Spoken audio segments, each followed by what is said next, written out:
In this section of the model, we're going to recap what makes the marine environment distinctive. Probably in your other units, such as MAR201 and MAR227, you've touched on how the marine environment differs from terrestrial environments. We are going to summarise key points again here today.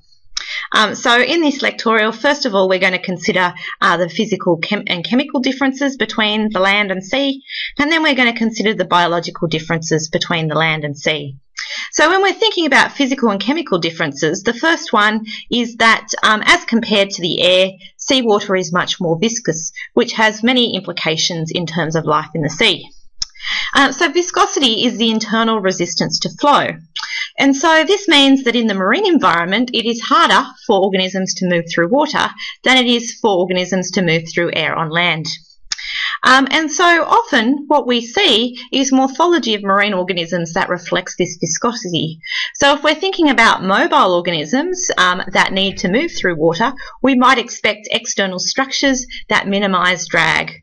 If we're thinking about organisms that want to maintain a position in the water column, we might actually see structures that actually enable them to remain in surface waters without sinking, that actually take advantage of this viscosity. So for example, if we consider copepods, so with viscosity, it tends to be less at warmer temperatures than at cooler temperatures. And so in order to make sure that it doesn't sink through the water column, warm water copepods tend to have these very ornate appendages that take advantage of this viscosity and enable them to remain in surface waters. Cold water copepods, on the other hand, that live in more viscous waters, actually want a morphology that minimises drag and enables them to move through the viscous fluid. The second main difference between sea and land environments is that seawater is much more dense than air, and this has implications for a range of biological processes. And so the first one is that organisms float much more readily in seawater than organisms do on land. So in the air, basically with gravity, things are going to fall from the sky. But in seawater, things tend to float. And so what we see in the water is whole communities of floating organisms or plankton. And what this has enabled is that for marine organisms to actually evolve a feeding strategy that relies on extracting this material from the water column. So we have seen the rise of filter feeding organisms, those organisms that have some kind of palp or feeding structure that they hold into the water column to actually capture particles that are floating in the water column.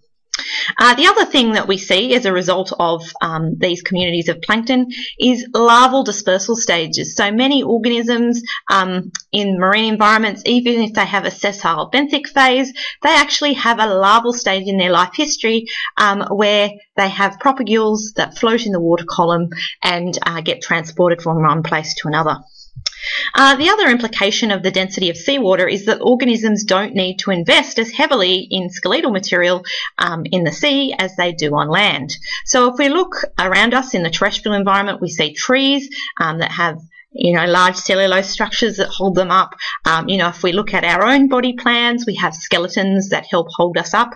But if you look at marine organisms, this isn't the case. If we look at the primary producers, if we look at things like kelp, out of water they have a floppy structure, but yet in water they are erect and are able to capture light. And so we tend to see very little investment in bone and cellulose and that kind of material in aquatic environments. The other implication of seawater being so dense is the enormous pressures that occur deeper in the oceans. So pressure increases with depth at a rate of 1 atmosphere per 10 metres. So organisms in marine environments need to be adapted to be able to maintain neutral buoyancy in these environments. What we don't want is organisms at deep depths in particular, either sinking to the bottom or being so positively buoyant they shoot up to the surface. And so many organisms actually have a swim bladder, such as the organ that you can see in this fish here, which enables them to control their buoyancy as they move up and down in the water column.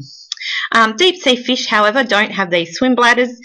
They have bodies that are mostly water and contain no compressible gases because of the issue of the enormously high pressure at deep depths in the ocean. The third big factor that makes the marine environment quite different to terrestrial environments is that seawater strongly absorbs light. And so what tends to happen is that whereas the surface waters might be reasonably well lit, light is very rapidly attenuated with depth. So you can see here, even in the surface waters, we might lose, maybe 5% of incident light. By the time we reach about 14 metres or so, we're left with only 1% of the light that was hitting the water at the surface, and by 20 metres, we've lost just about all of the light. So not only is light lost with depth, but certain wavelengths are cut out more than others. And so this slide here summarises the fact that red wavelengths are more rapidly attenuated in water than blue. And so what we have on the x-axis here is wavelength, and on the y-axis irradiance, or the amount of light of that wavelength that's getting through. And so if we focus first on this top line, this shows the spectrum that is present at 0 metres. And so you can see that we've got red light, we've got yellow light, we've got blue, and not so much at this end of the spectrum. But you can see that even by the time we get down to 5 metres depth in the ocean, you can see that we have lost most of the light at the red end of the spectrum, and by 15 metres it is practically dropped out altogether. So this has implications for primary producers in marine environments that rely on light in terms of energy for fixing in carbohydrates. And so this slide here shows the various light capturing pigments of photosynthetic organisms and the various wavelengths of light that they capture. So we've got wavelengths on the x-axis and absorption on the y-axis. And so chlorophyll A, which is generally considered the primary pigment that is involved in photosynthesis, has 2 peaks in the wavelengths it captures. And you'll notice that one of these is actually in the red end of the spectrum. So it's not actually going to perform too well at depth in aquatic organisms. By contrast, some of the other ones, such as beta-carotene and chlorophyll B, tend to have their major peaks more shifted towards the blue end of the spectrum. And so these are the pigments that are actually going to be more useful at deeper depths in the ocean. And so what we see is that the quality of light actually changes. As it changes with depth, it actually influences the types of plants and their photosynthetic strategies that we see in the ocean. So as I said before, as we go down the oceans and we increase depth, red light is cut out. And so what we see at deeper depths is algae and aquatic photosynthesizers that do not use red light. They're actually using more the blue end of the spectrum in terms of fixing energy. And so when we take these red algae, these species, to the surface, they appear red in colour because what they're doing is actually reflecting the red light because they don't use it, because they can't use it at depth because it's not available. Closer to the surface, what we tend to see is more of a diversity of photosynthetic strategies. So not only do we have the red algae that don't use red light, but we also have species that are harvesting light from both the red and the blue ends of the spectrum, and these appear green because green is the colour of light that they're not using and reflecting back. They're using both red and blue light. So if we look at the world's ocean and the distribution of depth, what we see is that actually most of our area is, or our volume is very deep, okay? The most common depth is 4 to 5 kilometres. We have a relatively small proportion of the world's oceans that are shallow. And so the implication is that most of the world's oceans are actually without light. And without light, there can be no photoautotropism, and the systems are very much dependent on organic matter, so dead material being deposited from the surface waters being deposited on the bottom of the ocean and decomposing and fueling the systems.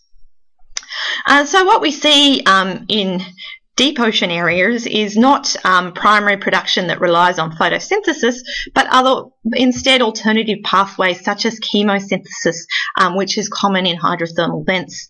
And so here we've got a different substrate for fixation, that's providing energy for fixation of carbon. So we've got energy coming from hydrogen sulfide here, which is then leading to the formation of these carbohydrates in which energy is stored. And so this slide here is just showing some of the major locations of hydrothermal vents where this chemosynthesis is occurring. The other thing that we need to remember in aquatic environments is that they can at times be quite oxygen limited and anoxic. And so this slide here is summarising the process of eutrophication, which can lead to hypoxia. So what happens here is that we have our primary production concentrated in the surface waters, algal blooms, that kind of thing. And in aquatic systems, primary production tends to be limited by the availability of nutrient. So if we input nutrient to the system, either from sewage outfalls or from diffuse runoff from the land, what tends to happen is this primary production is stimulated. Now, the rate of grazing on these primary producers isn't sufficient to keep up with the growth of the primary producers due to this nutrient being added. And so what happens is that we have a proliferation of phytoplankton. The phytoplankton eventually dies, and when the phytoplankton dies, it sinks to the bottom. On the bottom, what happens is that it is decomposed by bacteria. In decomposing the phytoplankton, the bacteria actually use up oxygen and create an anoxic environment. Some mobile species are able to escape this anoxic environment by moving, but for sessile organisms that are unable to move, mortality can result because there is insufficient oxygen to keep them alive. And of course, in the aquatic environment or in the marine environment, organisms are bathed in a saline medium. And so this has implications in terms of the movement of water in and out of cells, and marine organisms need to have strategies to cope with this. So just to review the process of osmosis, so say we have a solution and we have a cell, and the salt concentration of the solution is the same as the cell. There will be no net movement into the cell from the solution or vice versa. If, however, we have this situation here where the water surrounding the cell is much more saline than the water in the cell, what tends to happen is that water, which are denoted by the blue dots here, actually moves out of the cell and into the surrounding area, and the cell actually shrinks away and becomes dehydrated.